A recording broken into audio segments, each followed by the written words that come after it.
Alright, greetings gods and goddesses in training. Welcome back to the channel. It is Uncle Makara, all relations. Today we're speaking about the upscaling method. This is a technique by Fred Dodson, okay, that we have adopted as Primal Sutra.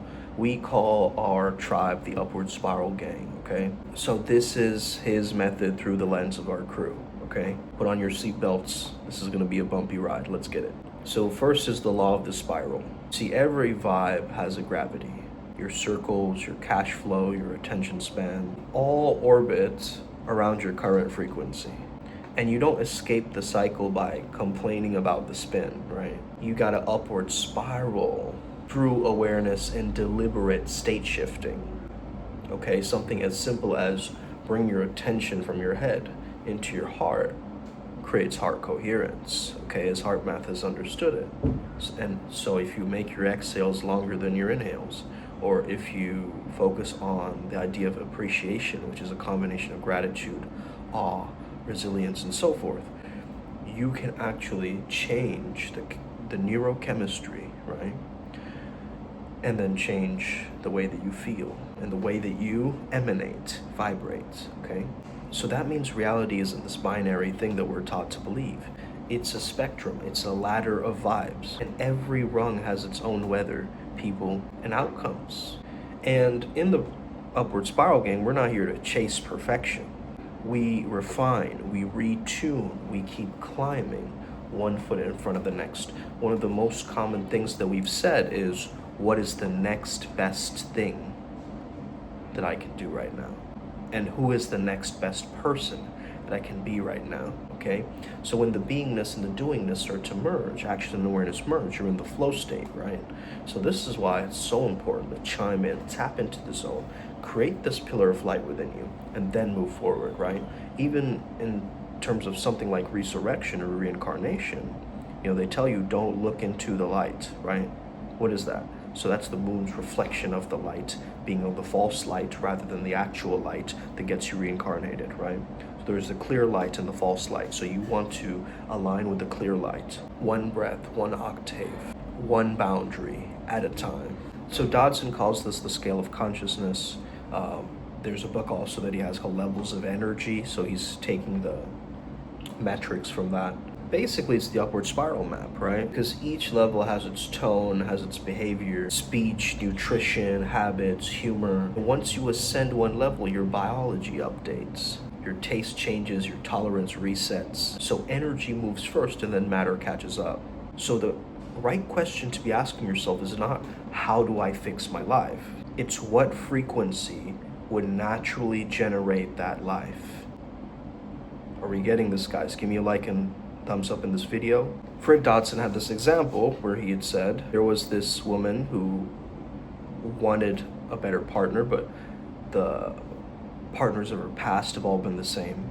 She wanted a higher caliber love, but she kept attracting chaos after chaos after chaos. So level 7 energy craving level 9 results, right? So here's the rule of the spiral. You don't get what you deserve, okay? Stop playing this deserving paradigm, right? A tiger doesn't deserve to have a tiger cub. It's just a part of nature, right? So normalize it and neutralize this idea. You don't get what you deserve, you get what you resonate. So when that woman embodied her higher vibration, she was more relaxed, she was more authentic, she felt more luxurious technically, because the pattern flipped. Because contrast clarifies calibration. The ego whispers you're already there, but the spiral humbles every false summit. And you can't rise if you're fronting completion. This upward spiral path demands a real raw honesty with yourself. So you don't get to skip levels, you actually have to integrate them. And each ascent requires a shedding, requires a reset, a rebirth. So confront, then transmute, confront, then transmute, confront, then transmute.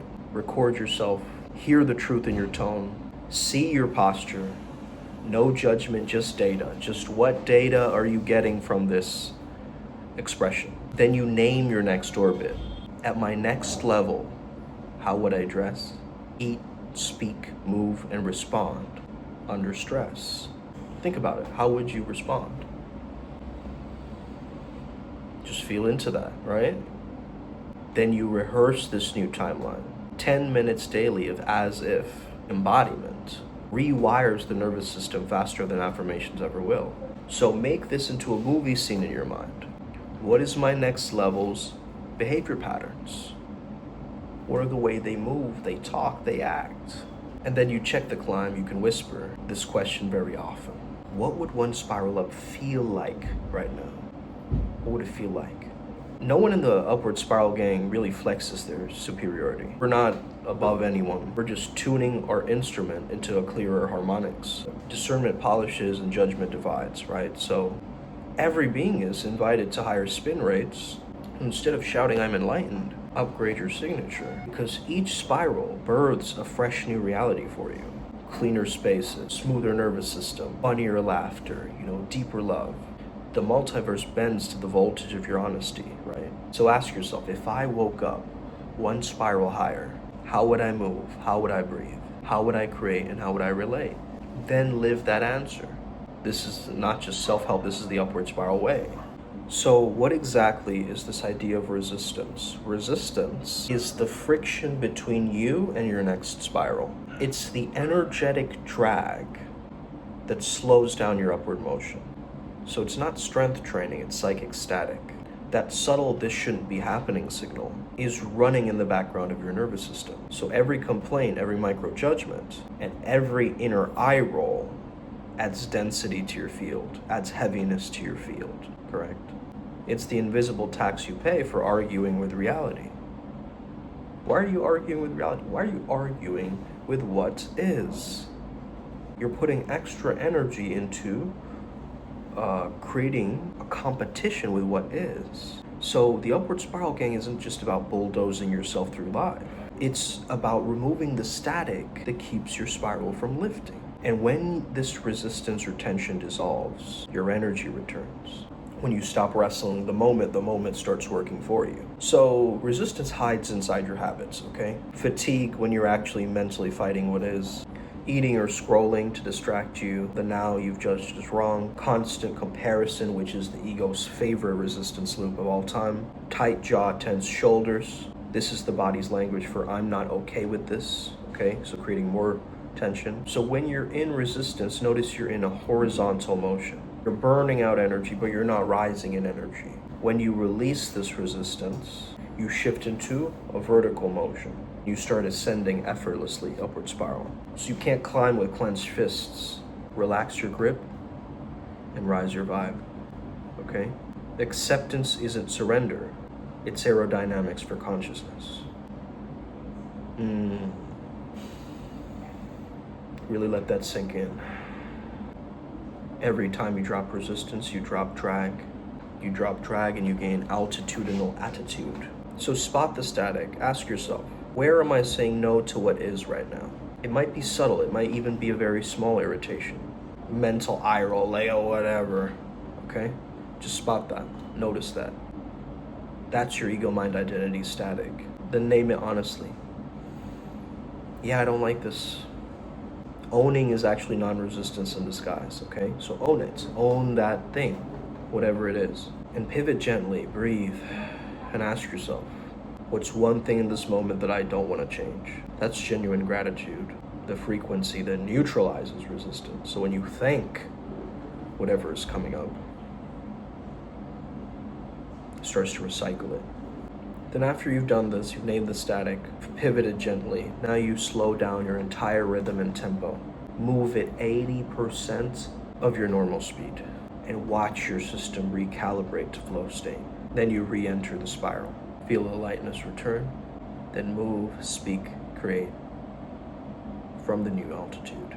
The belief that things aren't how they're supposed to be is resistance. If it wasn't supposed to be, it wouldn't be here. If it wasn't supposed to be, it wouldn't be here. When you see that, even for 1 second, as I've said this, all your tension drops. And you can actually feel the spiral carrying you again. So resistance is the gravity of the lower loops. Acceptance is the oxygen of ascension. You can't be magnetic and resentful in the same breath. When life glitches, breathe, grin, and whisper. Even this belongs.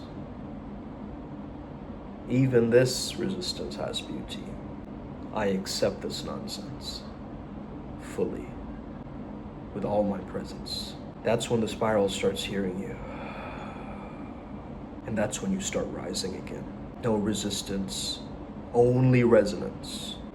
No fight, only flight upwards. No drag, only lift. No control, only flow. Let's get it today, Upward Spiral Gang. Floma Shkaram and Floma Stay. I hope you have an incredible rest of your day today. Stay legendary. You got this. We got this. Upward Spiral Gang to infinity and beyond. May the flow be with you. May you never be the same again. Osa, let's win.